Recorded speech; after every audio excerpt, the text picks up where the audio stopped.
بسم اللہ الرحمن الرحیم الف لام میم اللہ لا الہ الا هو الحی القیوم نزلنا علیک الکتاب بالحق مصدقا لما بین یدیہ وانزل التوراۃ والانجیل شروع اللہ کے نام سے جو بڑا مہربان نہایت رحم کرنے والا ہے۔ الف لام میم اللہ کے سوا کوئی حقدار عبادت نہیں، وہی زندہ ہے اور عالم کو سنبھالنے والا۔ اسی نے یہ کتاب آپ پر حق کے ساتھ اتاری جو پہلی کتابوں کی تصدیق کرتی ہے، اور اللہ نے اس سے پہلے توریت اور انجیل اتاری جو لوگوں کے لیے ہدایت ہے، اور جھوٹ اور سچ میں امتیاز کرنے والی کتاب اتاری۔ یقین مانو جنہوں نے اللہ کی آیتیں نہ مانی ان کے لیے بڑا سخت عذاب ہے، اور اللہ غالب ہے اور انتقام لینے پہ وہ غلبہ رکھتا ہے۔ اس میں اعظم پایا جاتا ہے اس صورت میں بھی۔ آیت الکرسی کی تفسیر میں ہم نے پڑھا کہ اس میں اعظم دو آیتوں میں ہے، اللہ لا الہ الا هو الحی القیوم، اس میں بھی اس میں اعظم پایا جاتا ہے، اور پھر الف لام میم اللہ لا الہ الا هو الحی القیوم، یہ دونوں اس میں اعظم ہیں، یعنی ان کو پڑھنے کے بعد جب دعا مانگی جائے تو دعا قبول ہوتی ہے۔ قرآن حکیم میں آسمانی کتاب ہے، یہاں بتایا گیا نزل علیک الکتاب بالحق، یعنی اے محمد صلی اللہ علیہ وسلم اللہ نے آپ پر حق کے ساتھ قرآن اتارا۔ قرآن برحق ہے، اس میں شک و شبے کی کوئی گنجائش نہیں، یہ اللہ کے پاس سے اترا ہے اور اللہ نے اسے اپنے علم کے ساتھ اتارا ہے۔ اس پر فرشتے گواہ ہیں، اور سچ پوچھے تو اللہ ہی گواہی کے لیے کافی ہے۔ قرآن پہلی تمام آسمانی کتابوں کو برحق مانتا ہے جو اللہ کے خاص بندوں انبیاء کرام پہ اتاری کی، اور پہلی کتابیں بھی قرآن کی سچائی تسلیم کرتی ہیں کیونکہ ان میں قرآن کی بشارت اور قرآن میں ان کی صداقت ہے۔ قرآن پہلی کتابوں کی بشارت اور اطلاع کے مطابق اترا، اور اللہ نے ان کتابوں میں خاتم الانبیاء کے بھیجنے کا جو وعدہ فرمایا وہ پورا ہوا۔ قرآن نہ ماننے والوں کے لیے اس میں دھمکی ہے، واللہ عزیز ذو انتقام، اللہ فرماتے ہیں اللہ کی آیتیں نہ ماننے والوں کے لیے سخت عذاب ہے، یعنی جنہوں نے کٹ حجتی کی اور ضد اور تعصب سے قرآن کو نہیں مانا، قیامت کے دن ان کی سخت پکڑ ہوگی اور انتہائی خوفناک عذابوں میں گرفتار ہوں گے۔ اللہ اس قدر عظیم غلبے والا ہے کہ کسی کو اس کی بارگاہ الہی میں قدم رکھنے کی بھی جرت نہیں، اس لیے اس کے قہر اور عذاب سے کوئی اپنے آپ کو چھڑوا نہیں سکتا، اور اللہ انہیں انتقام لیے بغیر چھوڑے گا نہیں جنہوں نے اس کی آیتیں جھٹلائیں اور اس کے معزز رسولوں کی مخالفت کی۔ یقین مانو اللہ نے آسمان اور زمین کی کوئی چیز اس سے پوشیدہ نہیں، وہی ہے جو تمہیں رحموں میں جس طرح چاہتا پیدا کرتا ہے، لہٰذا اس کے سوا کوئی حقیقی معبود نہیں، بڑی عزت والا اور حکمت والا ہے۔ غیب کا عالم صرف اللہ تعالیٰ کی ذات ہے، یعنی اللہ ہی آسمان اور زمین میں غیب جاننے والا ہے، اس سے کوئی چھپی چیز نہیں۔ هو الذی یصورکم فی الارحام، رحم میں تخلیق کی آپ کی، کس نے؟ اللہ کی ذات نے، یعنی اللہ ہی رحم میں مرد اور عورت، نیک یا بد، خوش بخت اور بد بخت جس طرح چاہتا ہے پیدا کرتا ہے، اسی لیے اس کے سوا کوئی حقدار عبادت نہیں، کیونکہ کسی میں مچھر کے ایک پر بنانے کی بھی طاقت نہیں، پوری پیدائش تو دور کی بات، اللہ اپنی ہر آن اور ہر شان میں یکتا ہے اور کسی بات میں بھی اس کا کوئی شریک نہیں۔ کہنے کا مدعا کیا تھا؟ کیونکہ نجران کا وقت سن 9 ہجری میں آپ صلی اللہ علیہ وسلم کے پاس آیا، یہ جاننے کے لیے کہ جو مذہب اسلام آیا ہے اس میں حضرت عیسیٰ کے بارے میں کیا کنسیپٹ ہے۔ تو یہاں بتایا گیا کہ عیسیٰ مخلوق ہے، معلوم ہوا کہ عیسیٰ اللہ کے بندے اور اس کی مخلوق ہے۔ آپ ان تمام انسانوں کی طرح ماں کے پیٹ میں پیدا ہوئے، اور اللہ نے جس طرح چاہا پیدا کیا۔ عیسائیوں کی عقلوں پر افسوس کہ انہوں نے مخلوق کو معبود بنا لیا۔ جنین میں پیٹ میں برابر تغیر ہوتا رہتا ہے، اور ہر لاحق حالت سابقہ حالت سے جداگانہ ہوتی ہے، پھر جب عیسیٰ بھی جنین اور نشان تغیرات رہ چکے ہوں تو کس طرح معبود بن سکتے ہیں؟ هو الذی انزل علیک الکتاب منہ آیۃ محکمۃ ہن ام الکتاب واخر متشابہات فاما الذین فی قلوبہم زیغ فیتبعون ما تشابہ منہ ابتغاء الفتنۃ وابتغاء تأویلہ وما یعلم تأویلہ الا اللہ والراسخون فی العلم یقولون آمنا بہ کل من عند ربنا وما یذکر الا اولو الالباب۔ اس نے آپ پر کتاب اتاری جس میں بعض آیتیں محکم یعنی جن کے معنی واضح ہیں جو اصل کتاب ہیں، اور بعض متشابہ ہیں، پھر وہ لوگ جن کے دلوں میں کجی ہے فتنہ ڈھونڈنے کی نیت سے اس کی متشابہ آیتوں کے پیچھے پڑ جاتے ہیں، حالانکہ ان کی مراد اللہ کے سوا کوئی نہیں جانتا۔ یہ پکے علم والے کہتے ہیں ربنا لا تزغ قلوبنا بعد إذ هديتنا وهب لنا من لدنك رحمة إنك أنت الوهاب۔ اے ہمارے رب ہمیں ہدایت دینے کے بعد ہمارے دل ٹیڑھے نہ کر، ہمیں اپنے پاس والی رحمت عطا فرما، بلا شبہ تو ہی غیب خوب دینے والا ہے۔ اے ہمارے رب بلا شبہ تو لوگوں کو اس دن جمع کرنے والا ہے جس کے آنے میں کوئی شک و شبہ نہیں، بلا شبہ اللہ وعدہ خلافی نہیں فرماتا۔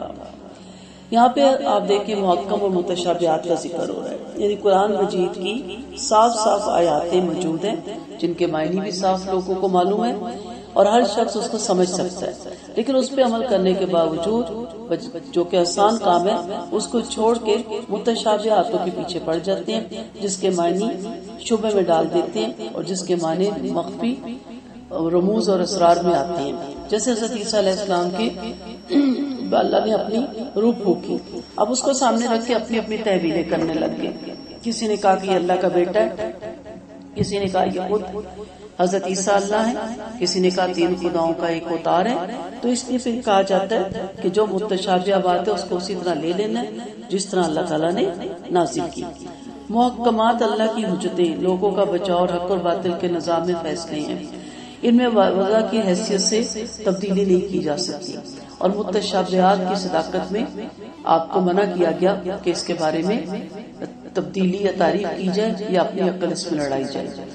صدیقہ رضی اللہ عنہ فرماتی ہیں کہ اللہ کے رسول صلی اللہ علیہ وسلم نے یہ آیت پڑھ کے فرمایا، جب تم متشابہات میں جھگڑنے والوں کو دیکھو تو سمجھ جاؤ کہ ان آیتوں سے یہی مراد ہے، لہٰذا ان سے بچو اور انہیں چھوڑ دو۔ متشابہات کی تعویل اللہ ہی جانتا ہے۔ پھر فرمایا متشابہات کی جو تعویل ہے اللہ کے سوا کوئی نہیں جانتا۔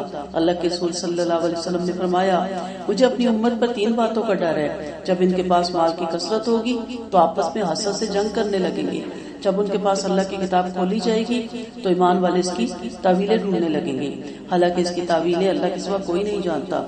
پکے علم والے بھی یہی کہتے ہیں کہ ہمارا ان پر ایمان ہے اور تعویلیں نہیں کرتے اور علم ضائع کرنے لگیں گے اور اس کی کوئی قدر و قیمت نہیں سمجھیں گے۔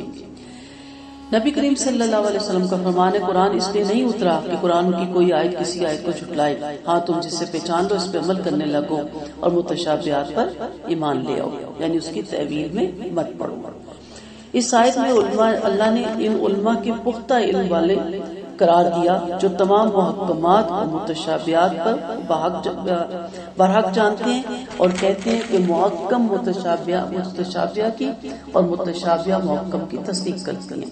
سب اللہ ہی کا کلام ہے، کسی اور کا نہیں ہے کہ تضاد کا شعبہ ہو، اللہ کے کلام میں ٹکراؤ ناممکن ہے۔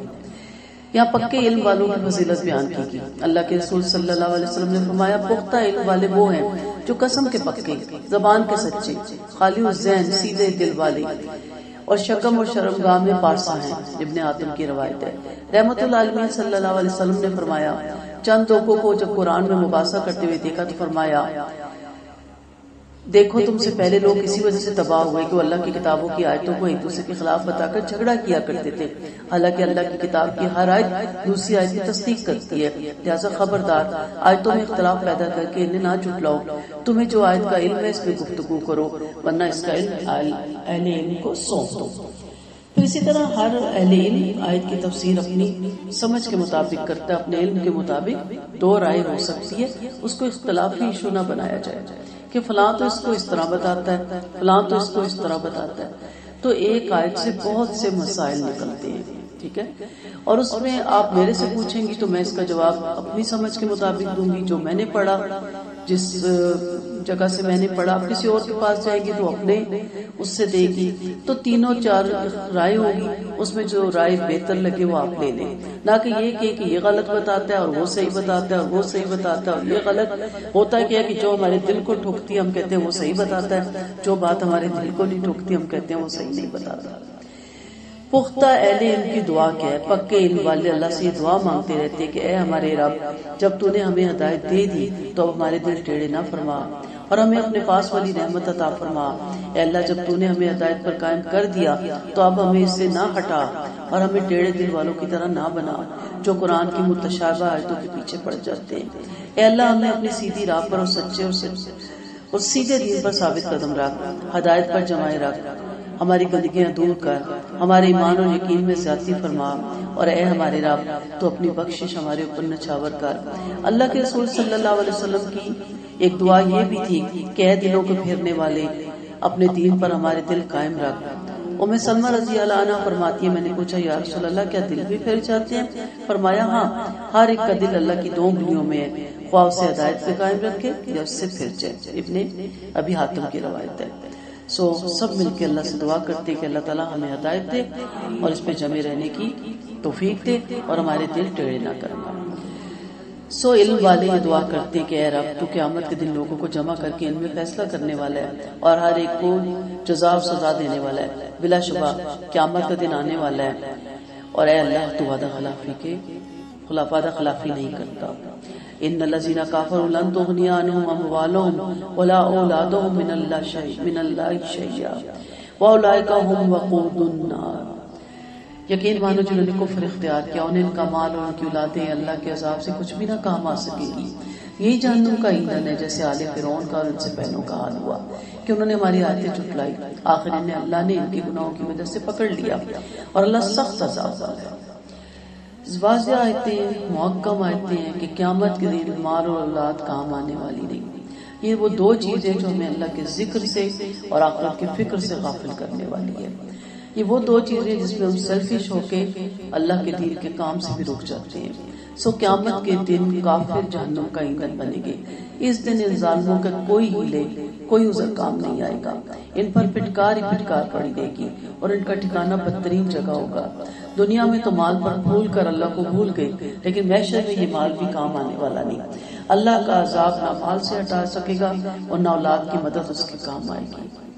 ام فضل رضی اللہ عنہ فرماتی ہیں، ہم مکہ میں تھے، ایک رات آپ نے کھڑے ہو کر بلند آواز سے فرمایا، اے اللہ کیا میں نے تیرا پیغام پہنچا دیا؟ عمر رضی اللہ بولے، ہاں یا رسول اللہ، آپ نے اللہ کا دین ہمیں پہنچا دیا۔ پھر صبح کو آپ نے فرمایا، اسلام کا غلبہ ہونے والا ہے اور کفر ختم ہو جائے گا، کچھ لوگ سمندر میں اسلام لے کر گھس جائیں گے، ایک ایسا زمانہ آنے والا ہے لوگ قرآن سیکھ کر کہیں گے ہم نے قرآن پڑھ لیا اور علم سیکھ لیا، اب ہم سے بہتر کون ہو سکتا ہے؟ بھلا ان میں کچھ بھلائی بھی ہے؟ پوچھا کہ یہ کون لوگ ہوں گے؟ فرمایا تم ہی میں سے ہوں گے، مگر یہ جہنم کے ایندھن ہوں گے۔ استغفر اللہ۔ معلوم ہوا کہ خالی علم بلا عمل کے جہنم سے ہی جانے کا سبب بنتا ہے۔ علم بہت ہے، ٹیکنالوجی بہت آ گئی ہے، اور قرب قیامت کی نشانی کے مطابق قلم کا ظہور بھی بہت ہو گیا ہے۔ ہر کوئی پڑھ رہا ہے، ہر کوئی سیکھ رہا ہے، بس سیکھی جا رہا ہے، اور نالج اتنی زیادہ ہے کہ اگر ایک سوال کا جواب دو تو 10 اٹھ کے کہتے ہیں ہم نے تو یہ پڑھا ہے، ہم نے تو یہ پڑھا ہے۔ لیکن جب عمل میں دیکھو تو بالکل اپنی ہی روش پہ قائم رہتے ہیں، اپنی ہی سوچ پہ قائم رہتے ہیں۔ ٹھیک ہے، وہ قرآن و سنت کو ایک طرف رکھتے ہیں اور معاشرے کے اصولوں پہ چلتے ہیں، لیکن علم بہت ہے، نالج بہت ہے۔ تو خالی علم اور نالج نہیں چاہیے، اللہ کی معرفت چاہیے، اس کی محبت چاہیے، اور اس کی محبت میں عمل بھی کرنا چاہیے۔ ایک مزاحیہ سی بات ہے، لیکن ایک آفیسر وہ ہر سال پروموشن دیتا تھا اپنے جو ان کے کام کرتے تھے آفس میں، تو ایک دن بیٹھا اور اس نے کہا جی میں نے پروموشن دینی ہے آج، تو تم میں سب سے زیادہ قابل ہوگا میں اس کو پروموشن دوں گا۔ اب وہ کہتے ہیں کہ پانی لیا، اور اس نے اس میں لوہے کی کوئی چیز ڈالی، لوہے کی چیز پانی کے نیچے چلی گئی۔ اس نے سب سے پوچھا یہ چیز پانی کے نیچے کیوں گئی؟ سب نے اپنی عقل کے مطابق کہا لوہا وزنی ہے، پانی ہلکا ہے۔ اب وہ جو اس سے بہت محبت کرتا تھا اپنے آفیسر سے، اس کو کہا تم بتاؤ۔ اس نے کہا جی سمپل سی بات ہے، جسے آپ چھوڑیں گے وہ ڈوب جائے گا، جس کو آپ پکڑیں گے وہ تر جائے گا۔ اب یہ اس سے کتنی گہری بات ہے، اور اس نے اس کو پروموشن دے دی۔ اصل چیز بتانے کی یہ ہے کہ اللہ کی معرفت، اللہ کی محبت، اس کا دامن نہیں چھوڑنا کہ اللہ تیرے ساتھ ہی ہم جڑے ہوئے ہیں۔ ایک رات آپ صلی اللہ علیہ وسلم نے مکہ میں کھڑے ہو کے فرمایا کیا میں نے تبلیغ کر دی؟ اس پر عمر جو اللہ سے بڑے ڈرنے والے تھے بولے ہاں بے شک یا رسول اللہ، آپ نے بڑی سرگرمی سے ہمیں اللہ کا دین پہنچا دیا اور ہماری بڑی خیر خواہی کی، تو اس لیے دین ہم تک مکمل پہنچ چکا۔ اب اصل یہ ہے کہ عمل کرنا ہے، تو عمل کریں۔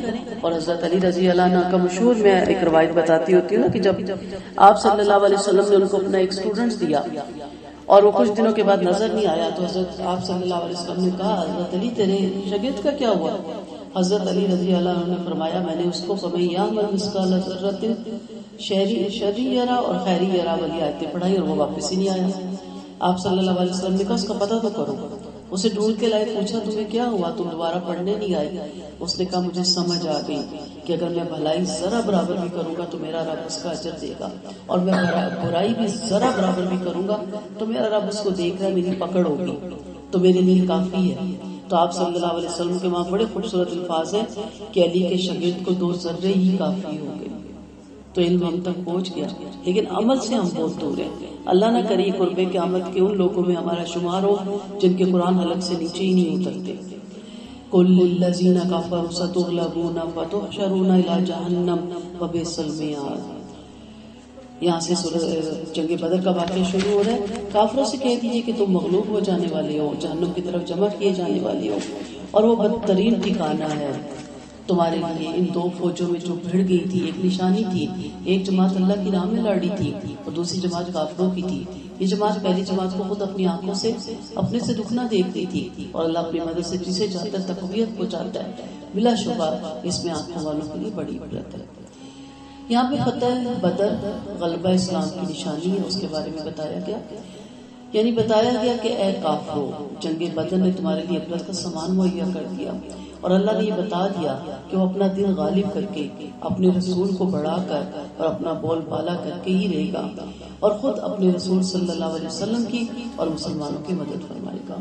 کیا وجہ ہے کہ آج مسلمانوں کی مدد نہیں ہوتی؟ کیونکہ فضائل بدر نہیں ہے. اسی لیے کہا جاتا ہے فضائل بدر پیدا کر فرشتے تیری نصرت کو اتر سکتے ہیں گردوں میں قطار در قطار. اب وہ 313 اس قدر مضبوط ایمان کے لوگ تھے کہ جن کی وجہ سے اللہ نے فرشتے آسمان سے اتار دیے.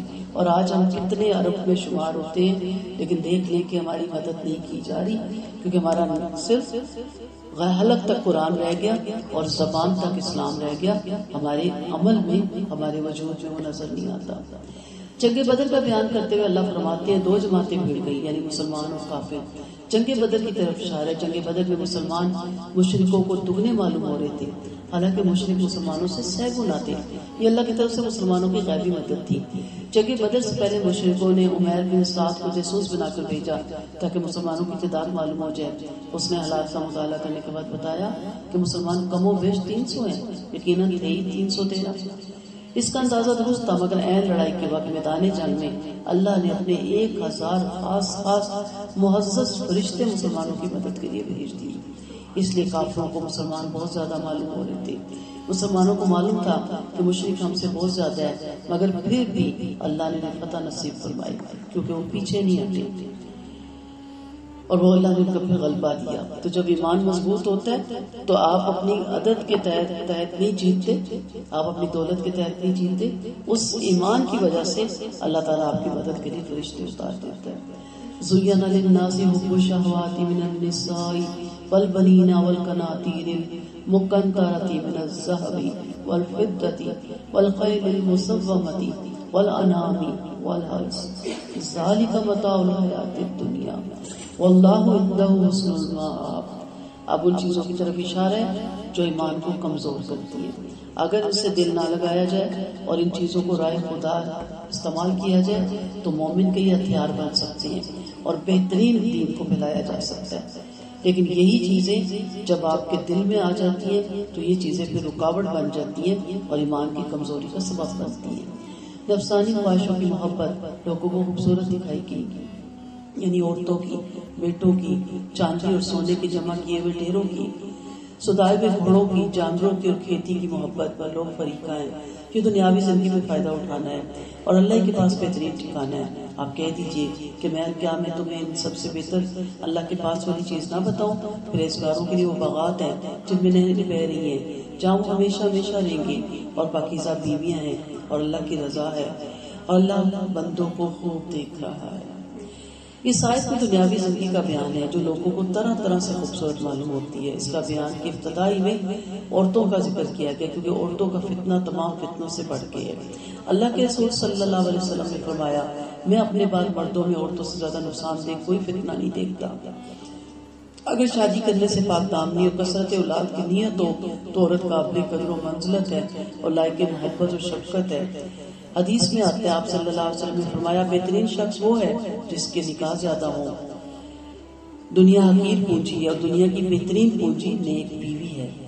کہ جب کبھی اسے شور دیکھے تو اسے باغ باغ کر دے، اور جب اس سے کسی کام کو کہے تو خوشی سے بجا لائے، اور جب اس کے پاس سے چلا جائے تو اس کے مال کی اور اپنی عصمت کی حفاظت کرے۔ نبی کریم صلی اللہ علیہ وسلم نے فرمایا مجھے عورتیں اور خوشبو پسند ہے اور میری آنکھوں کی ٹھنڈک نماز ہے۔ پھر اولاد کا ذکر آیا۔ اولاد بھی اگر اس لیے مانگی جائے اللہ سے کہ میں رائے خدا بہترین امت محمد کو چھوڑ کے جاؤں، کلمہ گو کی تعداد زیادہ ہو اور مجاہدوں کی تعداد زیادہ ہو، قرہ کی تعداد زیادہ ہو، تو یہ بہت خوبصورت ہے، اور دعا پیغمبروں نے بھی اولاد کی مانگی اور مانگنی بھی چاہیے۔ لیکن اگر فخر کے لیے ہو، تکبر کے لیے ہو، یا میری جائیداد بہت زیادہ ہے اور اس کا کون مالک بنے گا، اس لیے مجھے اللہ کثرت سے اولاد دے تاکہ وہ میری جائیداد کا وارث ہو، تو پھر ایسی چیزوں کی محبت انسان کو اللہ کے ذکر سے دور کرتی ہے۔ اور پھر کہا والقناطیر، قناطیر سے مراد بہت سا مال ہے، خزانہ کہا گیا۔ اللہ کے رسول صلی اللہ علیہ وسلم نے فرمایا جو شخص قرآن کی 100 آیتیں روزانہ پڑھ لیا کرے وہ غافلوں میں نہیں لکھا جاتا، اور جو 1000 تک پڑھ لے اسے ایک کنتار ثواب ملتا ہے، اور کنتار بڑے پہاڑ کے برابر ہے۔ آپ بھی خزانے جمع کر سکتے ہیں، منع نہیں کیا گیا، لیکن کون سا خزانہ ہے؟ وہی اللہ کے ذکر کے خزانے جمع کرے۔ مسومۃ یعنی پلے ہوئے موٹے تازے اور چلنے والے گھوڑے۔ اب خزانے کا کیا، اب اکاؤنٹس اگر میں کھلواؤں گی نا تو پھر میرا دل چاہے گا کہ اس میں کچھ ڈالوں، تو تبھی ڈالوں گی نا جب میں ادھر سے بچاؤں گی۔ پھر 200 کا 200 200 کا 400 اور پھر لاکھ اور پھر کروڑ کے چکر میں کہ بڑا دل چاہتا ہے کہ 99 لاکھ ہو گیا، 1 لاکھ اور سے آ جائے میرا بھی کروڑ ہو جائے۔ وہ ایسے چکروں میں انسان پھنستا ہے نا کہ پھر دل نہیں چاہتا کہ میرا کروڑ ٹوٹے، لاکھ والے کا دل نہیں چاہتا میرا لاکھ ٹوٹے، 1000 والے کا دل نہیں چاہتا میرے 1000 کا نوٹ ٹوٹے۔ اسی لیے کہتے ہیں نا 99 کے چکر میں مت پڑو، 99 کے چکر میں جو پڑا وہ گیا۔ اور پھر نشان زدہ گھوڑے، آج کل گاڑیاں اس میں آتی ہیں، باقاعدہ ان کے نمبر ایشو کیے جاتے ہیں، باقاعدہ کلر لیے جاتے ہیں، اس کی الگ پیمنٹ دی جاتی ہے، اس نشان کی وجہ سے، اس نمبر کی وجہ سے۔ فرض کریں میں نے 1 لکھوانا یا جو کہ اسلام میں پسندیدہ عمل نہیں کہ جی فلاں نمبر میرا لکی نمبر ہے، ٹھیک ہے، اس لکی نمبر کے لیے پھر وہاں درخواست دیتے ہیں اور کئی لاکھ ایکسٹرا دیتے ہیں، اس وہ نمبر بھی ان کو ایشو کیا جاتا ہے۔ یہ ساری چیزیں جو آپ کو ذکر سے غافل کر رہی ہیں، وہ جو آپ نے 4-5 لاکھ دیا نمبر اپنے پسندیدہ لگانے کا یا لکی نمبر لینے کا، تو آپ نیک کام اتنا کریں کہ آپ خود ہی لکی ہو جائیں۔ آپ وہ 4-5 لاکھ میں دیکھیں کتنی فیملیوں کا روزگار، بیسک نیڈ ہو سکتا تھا نا، انہیں روزگار کروا کے دے دیتے، لاکھ لاکھ کرتے، 5 لوگوں کا روزگار ہوتا، پھر وہ خود بناتے رہتے گھر اور خود بچوں کی فیس دیتے رہتے، یا آپ کسی کو سپانسر کر دیتے۔ اگر 5 بچے بھی پڑھ جائے، اپنی ایجوکیشن مکمل کر جاتے، تو جتنا وہ کماتے وہ آپ کی طرف سے صدقہ جاریہ ہوتا۔ تو لکی بننا ہے تو ادھر سے لکی بنے کہ جب وہاں آپ کا اکاؤنٹ کھولے تو سارے آپ ہی کے نام نکل رہے ہوں، ہر ڈبے میں سے آپ ہی کا نام نکلے، آپ ہی فرسٹ آ رہے ہوں، لیکن وہ اس طرف ہمارا دھیان نہیں جاتا، اسی لیے کہا گیا نا مزین کر دی گئی۔ اس وقت گھوڑے ہوتے تھے، آپ صلی اللہ علیہ وسلم نے فرمایا ابھی بھی لوگ فارم ہاؤس بناتے ہیں، اس پہ گھوڑے پالتے، اور ایک گھوڑا 20 سال پہلے جب میں نے پوچھا تھا تو 35 لاکھ کا تھا، اب تو 50-55 لاکھ کا ایک گھوڑا ہوگا، جسے بہترین گھوڑا کہا جاتا ہے، عربی گھوڑا جسے کہتے ہیں۔ آپ صلی اللہ علیہ وسلم نے فرمایا ہر عربی گھوڑے کو روزانہ صبح صبح 2 دعائیں مانگنے کی اجازت ملتی ہے۔ پہلی یعنی اے اللہ تو نے مجھے جس انسان کو چاہ دیا، اب مجھے اس کے اہل اور مال میں بہت محبوب بنا۔ اور پھر انعام سے اونٹ، گائیں، بھینس، بکریاں، بھیڑ اور دمبے بھی ہیں۔ آپ دیکھیں جو کسان ہوتے ہیں ان کی اسی سے پہچان ہوتی ہے، چودھری کی اس کا بہت بڑا باڑا ہوتا ہے۔ اور ہر سے کھیتی اور باغات مراد ہے۔ اللہ کے رسول صلی اللہ علیہ وسلم نے فرمایا انسان کا بہترین مال کثیر النسل گھوڑا یا کھجوروں کے پھلدار گھنے درخت ہیں۔ پھر فرمایا ذرا ٹھاٹ باٹ دنیاوی زندگی کی چمک دمک، زیب و زینت، اور چند روزہ بہار ہے جو جلدی سے چھن جانے والی ہے، بہترین بہار آخرت کی ہے جو پارساؤں کے لیے اللہ کے پاس محفوظ ہے۔ تو یہ جتنی چیزیں، جتنی نعمتیں اللہ نے آپ کو دی، اللہ کی دی ہوئی انعام ہے، اسے رائے خدا لگا دیں۔ یہ آپ کی گاڑیاں اگر بہترین کاموں کے لیے استعمال ہوتی ہیں تو پسندیدہ عمل ہے، لیکن اگر آپ نے دکھاوے کے لیے کہ میں اتروں پراڈو سے یا میں بہترین لینڈ کروزر سے اتروں تو لوگ میری طرف دیکھیں، یا میری فیملی، میرا خاندان امپریس ہو کہ جی وہ تو لینڈ کروزر رکھتا ہے یا رکھتی ہے، تو یہ ناپسندیدہ عمل ہے۔ لیکن اگر آپ اچھی گاڑی اس لیے رکھتے ہیں کہ تبلیغ کے لیے میں نے دور دراز سفر کرنا ہے اور عام گاڑی وہاں رہ جائے گی، بیٹھ جائے گی، بند ہو جائے گی، میرا کام رک جائے گا، تو میں اچھی گاڑی خریدوں تاکہ دین کے کام میں رکاوٹ نہ ہو، تو پھر یہ پسندیدہ عمل ہے۔ جب وہ یہ آیتیں اتری تو عمر رضی اللہ عنہ نے فرمایا اے رب جب تو نے تمام چیزیں دنیاوی زندگی کی بہاریں بنا دی اب ہم کیا کریں؟ اللہ نے جواب دیا انہیں آیتیں اتری میں تمہیں ان چیزوں سے بہتر ایک نعمت نہ بتا دوں؟ وہ جنت ہے جس میں نہریں جاری ہیں، کہ خالص پانی کی، کہیں دودھ کی، کہ خالص شہد کی اور کہیں پاکیزہ شراب کی، بلکہ اس میں وہ نعمتیں ہیں جو نہ کسی آنکھ نے دیکھی نہ کسی کے دل میں ان کا تصور گزرا۔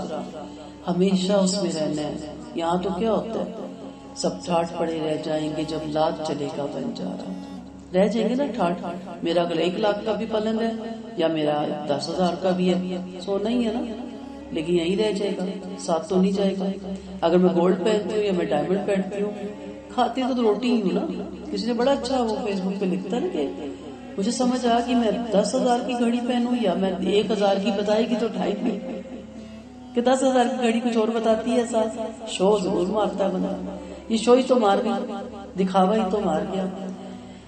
تو کوشش کریں کہ اس آخرت کے لیے اپنے آپ کو وقف کر دیں، اور بڑی خوبصورت وہ دنیا ہوگی، پاکیزہ بیویاں وہاں ہوں گی اور بے وفائے لوگ وہاں نہیں ملیں گے، اور اللہ کی رضا ملے گی وہاں۔ سب سے بڑی نعمت اللہ کی رضا ہے۔ اللہ کے رسول صلی اللہ علیہ وسلم نے فرمایا اللہ جنت والوں کو پکارے گا کہ اے جنت والوں، یہ لبیک کہیں گے اور عرض کریں گے اللہ ہر طرح کی بہتری اور بھلائی تیری قبضے میں ہے۔ اللہ فرمائے گا خوش ہو جاؤ، عرض کریں گے بھلا ہم خوش کیوں نہ ہو، ہمیں تو نے نعمتیں دی جو کسی کو نہیں دی گئی۔ پھر اللہ فرمائے گا کیا میں تمہیں ان نعمتوں سے بھی افضل اور بہتر نعمت دے دوں؟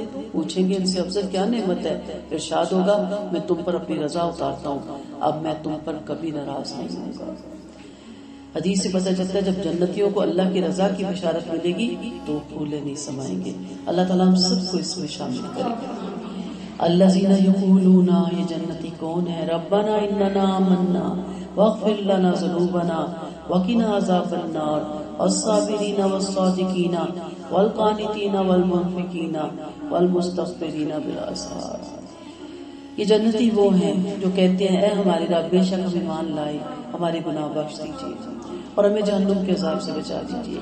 الصابرین، صبر کرنے والے ہیں، والصادقین، صدقہ کرنے والے ہیں، سچوں کے لیے بھی آتا ہے، سچ بولنے والے ہیں، والقانتین، عبادت کرنے والے ہیں، والمنفقین، خرچ کرنے والے ہیں، والمستغفرین بالاسحار، اور پچھلی راتوں کو گناہوں سے استغفار کرنے والے ہیں۔ یہاں تقوی والوں کے اوصاف بیان کیے گئے، یعنی وہ اللہ والے ہیں جو قبولیت کی گھڑیوں میں دعا مانگتے رہتے ہیں کہ اے رب ہم تجھ سے تیری کتاب پر اور تیرے نبی پر ایمان لائے، ہم تمام انبیاء کو برحق مانتے ہیں، اللہ ہمارے ایمان کی بدولت ہمارے گناہ معاف فرما، ہماری کوتاہیوں سے درگزر کر، اپنے فضل سے ہماری خطائیں بخش دے اور ہمیں جہنم کے عذاب سے بچا لے۔ متقی ہوتے کون ہیں؟ جو حرام سے بچتے ہیں، مکروہ باتوں سے بچتے ہیں، عمل کے ساتھ ساتھ ایمان میں پختگی لاتے ہیں، خشوع و خضوع سے عبادت میں سرگرم رہتے ہیں، اللہ کے نبی اور اس کی سنتوں کو فالو کرتے ہیں، صلہ رحمی کرتے ہیں، عزیز و اقارب حاجت مندوں کی ضروریات کو پورا کرنے کی کوشش میں لگے رہتے ہیں، اور پھر پچھلی راتوں کو اٹھ کر اللہ سے اپنے گناہوں کی معافی مانگتے ہیں۔ ہم تہجد بھی اس لیے پڑھتے ہیں کہ اس وقت دعا قبول ہوتی ہے، ٹھیک ہے، اس میں کوئی شک نہیں۔ اب ہماری دعائیں بھی دنیا کی ہوتی ہیں، ضرور مانگیں، لیکن جو مومن ہے وہ اس وقت کیوں اٹھتا ہے کہ میرا رب آ کے کہتا ہے کوئی ہے جو مجھ سے بخشش مانگے، تو اپنی بخشش کے لیے اٹھتے ہیں اور سحری کے وقت ہوتے ہیں جب کوئی ان کو نہیں دیکھتا۔ اس آیت سے پچھلی رات میں استغفار کی فضیلت ثابت ہوئی۔ کہتی ہے جب یعقوب علیہ السلام نے اپنے بیٹوں سے کہا تھا کہ میں تمہارے لیے تھوڑی دیر میں اپنے رب سے دعائیں مغفرت کروں گا، سورہ یوسف میں، تو دعا پچھلی رات پر بھی موقوف رکھی تھی۔ اللہ کے رسول نے فرمایا ہر پچھلی تہائی رات کو برکت و بلندی والے اعلان پہلے آسمان پر اتار کر اعلان فرماتے ہیں، ہے کوئی سائل میں اس کو دوں، ہے کوئی دعا مانگنے والا کہ میں اس کی دعا قبول کروں، ہے کوئی گناہوں سے معافی مانگنے والا کہ میں اس کے گناہ معاف کر دوں۔ ہم سوئے ہوتے ہیں، نیند ہی پوری نہیں ہوتی۔ اللہ کے رسول صلی اللہ علیہ وسلم نے شروع رات میں پھر پچھلی رات میں بھی وتر پڑھا۔ اب دیکھیں کہ نیند نہیں آتی، ٹھیک ہے، وہ بھی اچھی بات ہے، آپ کو نیند نہیں آتی، آپ تہجد کے لیے اٹھتے ہیں، مزہ تو تب ہے کہ نیند آتی ہے اور نیند کو اپنے رب کے لیے قربان کر کے منہ پہ بار بار پانی ڈال کے جھونکے آ رہے ہوں، نیند آ رہی ہو، اور پھر اٹھ کے اپنے رب کے سامنے کھڑے ہوں، کیونکہ اللہ کا بلاوا آ گیا نا۔ ابن عمر رضی اللہ عنہ تہجد کی نماز پڑھتے، پھر نافعہ سے پوچھتے کہ صبح صادق ہوئی یا نہیں۔ اگر نافعہ نفی میں جواب دیتا تو آپ صبح صادق کر دعائیں اور استغفار میں لگے رہتے۔ حاتب رضی اللہ عنہ کہتے کہ میں نے پچھلی رات کو مسجد کے گوشے میں ایک شخص کو دیکھا جو یہ دعا مانگ رہا تھا، اے میرے آقا تو نے مجھے حکم دیا، میں اسے بچا لایا، اب پچھلی رات میں مجھے بخش دے۔ غور سے دیکھا تو عبداللہ بن مسعود رضی اللہ عنہ ہوتے۔ شاہد اللہ انہ لا الہ الا هو والملائکۃ واولو العلم قائما بالقسط لا الہ الا هو العزیز الحکیم۔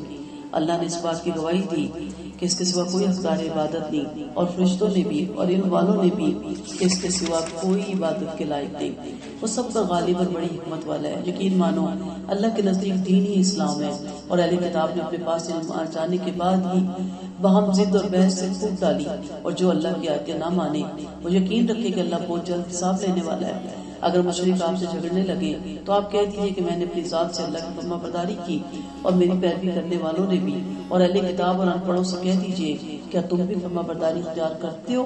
پھر اگر وہ مسلمان ہو جائیں تو ہدایت پائیں گے، اور پھر اگر وہ پھر جائیں تو آپ کے ذمہ محض پہنچا دینا ہے، اور اللہ بندوں کو خوب دیکھ رہا ہے۔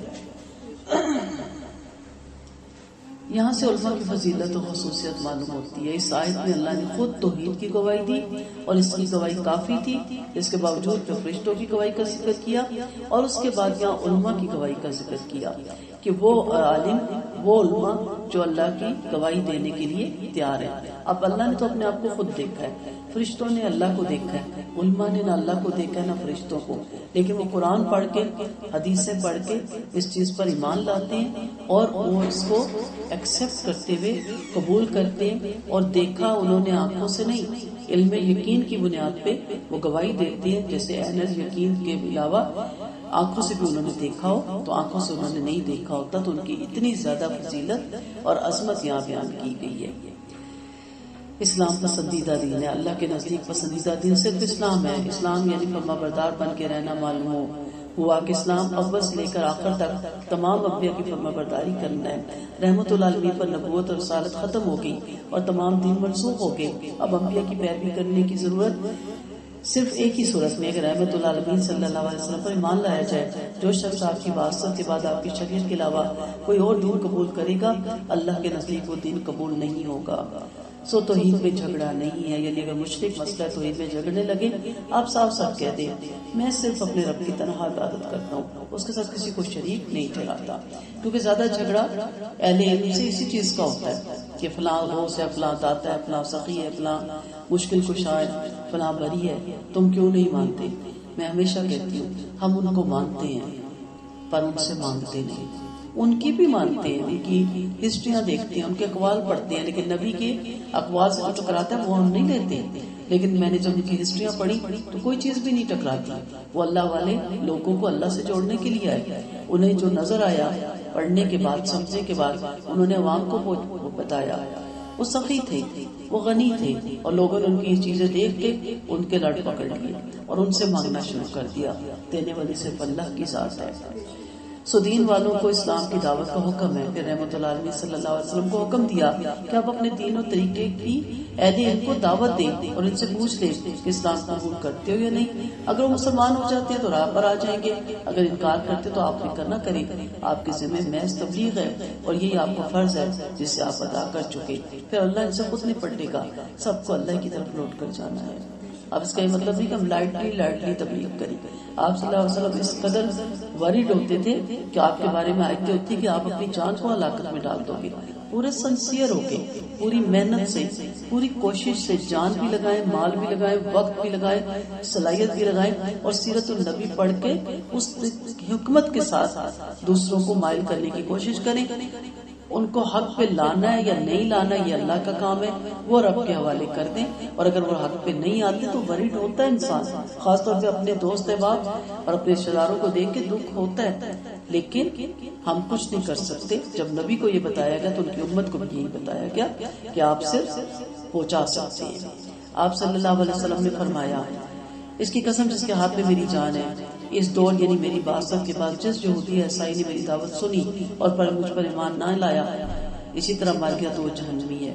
آپ صلی اللہ علیہ وسلم کا فرمان ہے میں ہر سرخ اور سیاہ کی طرف مبعوث ہوا ہوں۔ پہلے نبی خاص اپنی قوم میں بھیجے جاتے تھے، لیکن میں عام لوگوں کی طرف بھیجا گیا ہوں۔ جو لوگ اللہ کی آیتوں کے منکر ہیں اور ناحق نبیوں کو قتل کر ڈالتے ہیں انہیں بھی مار ڈالتے ہیں، جو انصاف کا حکم کرتے ہیں آپ انہیں بڑے دکھ اور عذاب کی بشارت سنا دیں۔ یہی وہ ہے جن کے عمل دنیا اور آخرت میں برباد ہو گئے اور ان کا کوئی مددگار نہیں۔ کیا آپ نے نہیں دیکھا جنہیں کتاب کا ایک حصہ ملا اور وہ اللہ کی کتاب کی طرف بلائے جاتے ہیں تاکہ کتاب میں ان میں فیصلہ کر دے، پھر ان میں سے ایک گروہ منہ پھینکتے ہوئے باز رہتا ہے۔ یہ اس لیے ان کا کہنا ہے ہم جہنم میں چند روز ہی رہیں گے۔ ان کی خود تراشتہ باتوں نے ان کے دین کے بارے میں دھوکہ دیا۔ پھر ان کا کیا حال ہوگا جب ہم انہیں ایک دن جمع کریں گے جس کے آنے میں کوئی شک نہیں، اور ہر شخص کو کی کمائی کا پورا بدلہ دیا جائے گا اور ان پر ظلم نہیں کیا جائے گا۔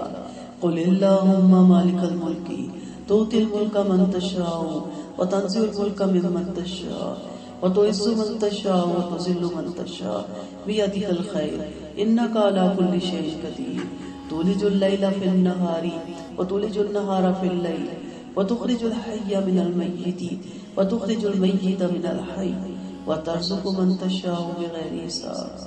کہتے ہیں کہ یہ اے اللہ، اے مالک، ملک کے مالک، تو جسے چاہے ملک دے دے، تو جسے چاہے چھین لے، تو جسے چاہے عزت دے دے اور تو جس سے چاہے ذلیل کر دے۔ تیرے ہاتھ میں ہر طرح کی بھلائی، یقیناً تو ہر چیز پر خوب قادر ہے۔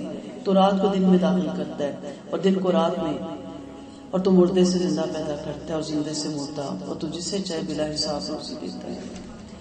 جنگ خندق کے وقت یہ آیتیں اتری جس میں نبی کریم صلی اللہ علیہ وسلم اور صحابہ کرام پیڑ پہ پتھر باندھے ہوئے خندقوں کی کھدائی کر رہے تھے، خندق کی۔ پھر ایک پتھر آ گیا جو صحابہ کرام سے نہیں ٹوٹ رہا تھا، آپ صلی اللہ علیہ وسلم کو بلایا گیا۔ آپ جب اس پہ ایک آپ نے ڈس ماری تو آپ نے کہا کہ مجھے بہت سے محلات دکھائی دیے کہ فارس کے اور سارے ملکوں کے آپ نے نام لیا اور اس سے خزانے دکھائی دیے کہ تو منافقین کے ہاتھ ایک ایشو آیا کہ بھوک سے مر رہے ہیں، کھانے کو ہے نہیں، اور خواب دیکھتے ہیں سارے ملکوں پہ فتوحات کی۔ تو اس وقت یہ آیت اتری کہ ان سے کہو وہ مالک ہے، وہ دے سکتا ہے، جس کو چاہے دے سکتا ہے، جن کو دے رکھا ہے اس کو بھی تو اللہ ہی نے دے رکھا نا، تو ان سے چھیننے میں اس کے لیے کوئی رکاوٹ نہیں ہے۔ جو بھی سرکشی کرے گا، نافرمانی کرے گا، اسے چھینا بھی جا سکتا ہے۔ وہ جس کو چاہتا ہے عزت دیتا ہے۔ یعنی آج صحابہ کرام اور آپ صلی اللہ علیہ وسلم لوگوں کی نظروں میں نعوذ باللہ حقیر تھے، کمزور تھے، ضعیف تھے۔ پھر وہ وقت بھی آیا جب مکہ کی کنجیاں آپ کے قدموں میں گرا دی گئی۔ پھر وہ وقت بھی آیا کہ جب حضرت عمر نکلتے تھے تو وہاں کے علاقے جس سے فتوحات کرتے جاتے تھے وہ لوگ خود آتے تھے آپ کو ویلکم کہنے۔ اور انگریز مفسرین لکھتے ہیں اگر عمر کو کچھ زندگی اور مل جاتی تو پوری دنیا میں صرف اسلام ہی ہوتا اور ساری دنیا میں صرف سارے ممالک مسلمان ہی ہوتے، لیکن اللہ نے اس کی حکمتیں اللہ بہتر جانتا ہے، ان کی جتنی زندگی تھی تو اس کے ہاتھ میں ذلت، اس کے ہاتھ میں سے عزت، اسی سے عزت مانگے۔ اللہ نہ کرے کہ اللہ تعالیٰ ہمیں کبھی ذلت کا سامنا کرنا پڑے، کیونکہ جب ہم دوسرے کو ذلیل دیکھنا چاہتے ہیں تو پھر ہمیں بھی ذلت کا سامنا کرنا پڑتا ہے۔ انک علی کل شیء قدیر، اگر یہ چیز سمجھ آ جائے وہ ہر چیز پہ قادر ہے، اس کے کن کہنے کی دیر ہے، تو پھر انسان کبھی زندگی میں مایوس نہیں ہوتا۔ اور عزت اتنی بڑی چیز ہے کہ ساری دولت تو اس کے آگے حقیر ہے، تو یہ اللہ سے مانگا کرے گا۔ تولج اللیل فی النہار، تو رات کو دن میں، آج اندھیرا ہے کل صبح ضرور ہوگی۔ وتولج النہار فی اللیل، اور اگر آج دن ہے تو کل رات ضرور ہوگی۔ یعنی یہ سرکل چلے گا، کبھی خوشی کبھی غم، لیکن ایسا نہیں ہے کہ ہمیشہ غم رہے اور ایسا بھی نہیں ہے کہ ہمیشہ خوشیاں رہیں۔ وتخرج الحی من المیت وتخرج المیت من الحی، زیادہ علماء نے اس کی تفسیر یہی کی کہ آزر کے گھر حضرت ابراہیم علیہ السلام پیدا ہو گئے، بے دین مردہ ہے، کافر مردہ ہے، اور اسی طرح حضرت نوح علیہ السلام جو کہ مومن تھے ان کے گھر کافر پیدا ہو گیا بیٹا جو اسلام نہیں لایا تھا۔ اسی طرح پھر گٹلی سے دیکھ لیں، آپ کھجور کا اتنا تناور رہا ہوتا ہے، انڈے سے دیکھ لیں ایک زندہ جاگتا چوزا اس سے نکل آتا ہے۔ کون کرتا ہے یہ سب؟ ہمیں سب کو پتا ہے اللہ کرتا ہے، نہ میرا ولی کرتا ہے، نہ میرا مرشد کرتا ہے، نہ داتا کرتا ہے، نہ غوث کرتا ہے، تو پھر کیا کرتا ہے؟ وہ تو خود اللہ سے مانگتے تھے، وہ تو خود اللہ کی طرف آس لگائے بیٹھے تھے۔ کس چیز کی؟ انہوں نے دنیا نہیں مانگی تھی، وہ دنیا کے ہو کے نہیں رہے تھے، انہوں نے اپنے رب سے رب کی رضا مانگی تھی، جنت الفردوس کے اعلیٰ درجے مانگے تھے۔ وَتَرْزُقُ مَن تَشَاءُ بِغَيْرِ حساب، دیندار بھوکا نہیں مرتا، اللہ اس کو رزق دیتا ہے۔ اللہ نے کہا میں رزق دیتا ہوں جس کو چاہوں، بغیر حساب کتاب کے، بلا حساب روزی، انلمیٹڈ روزی دینے پہ وہ قادر ہے، اس لیے اسی سے مانگنا چاہیے۔